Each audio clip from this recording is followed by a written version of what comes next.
The ship of state, the paradox of sovereignty.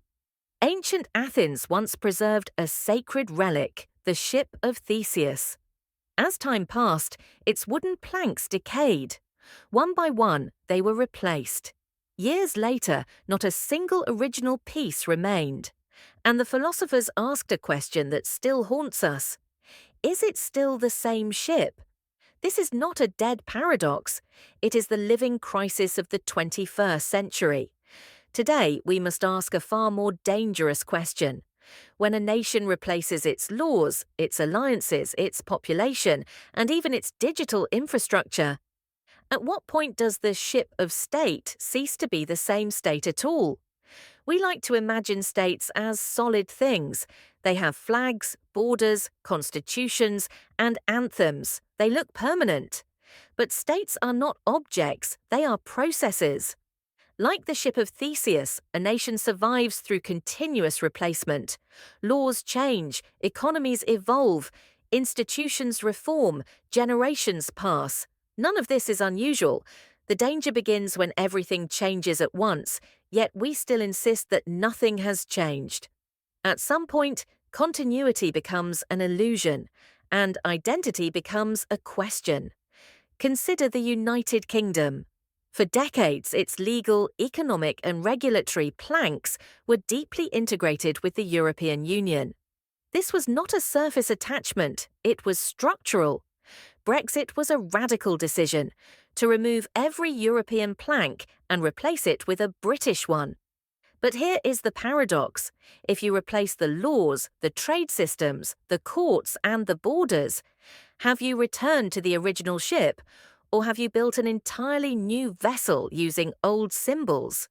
The United Kingdom today is struggling with the same problem as Theseus, trying to recover an identity that may no longer exist in its original form. The ship still flies the same flag, but is it sailing under the same meaning? Now look at Ukraine. This is not a calm reconstruction in a quiet harbour. This is a ship being dismantled and rebuilt in the middle of a storm. Soviet-era planks are being removed. Language norms, historical narratives, security doctrines. Western planks are being installed, NATO standards, European legal frameworks, new civilizational alignments. The question is unavoidable. If every component of a nation's identity infrastructure changes, is it still the same nation that emerged in 1991? This war is not only about territory, it is about who has the authority to define the identity of the ship itself.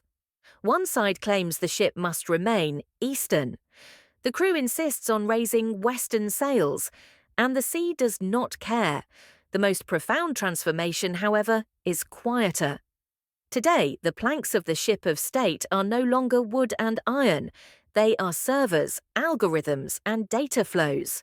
When a state replaces human judgment with automated systems, when its currency becomes a digital interface, when its security depends on private tech platforms, the ship still floats.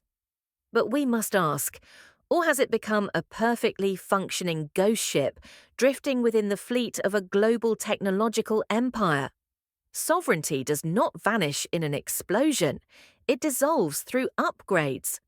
The Ship of Theseus was never just a collection of planks, it was a story. States are the same. They are not held together by uninterrupted material continuity, but by a shared logos, a narrative of meaning, purpose, and belonging. When that narrative fractures, through hybrid warfare, cultural replacement, or digital mediation, no amount of new infrastructure can save the ship. You can replace every plank perfectly and still lose the vessel. Now turn your gaze inward. Look at your own country. How many planks have already been replaced? Its laws, its media, its economy, its digital systems. And ask yourself the question no state wants its citizens to ask. At what point do you stop being a citizen of a nation and start becoming a user of a system? The ship of state is still sailing, but the final question remains. Who is holding the rudder now? If this question stayed with you, if it unsettled you, even slightly, then this channel is for you. Here, we don't chase the news, we question the structures beneath it. If you want to keep thinking with us, consider subscribing to Philosophical Logos. And if this video helped you see something differently, a simple like lets this conversation reach others who are asking the same questions. The ship is still sailing, but understanding it begins with awareness.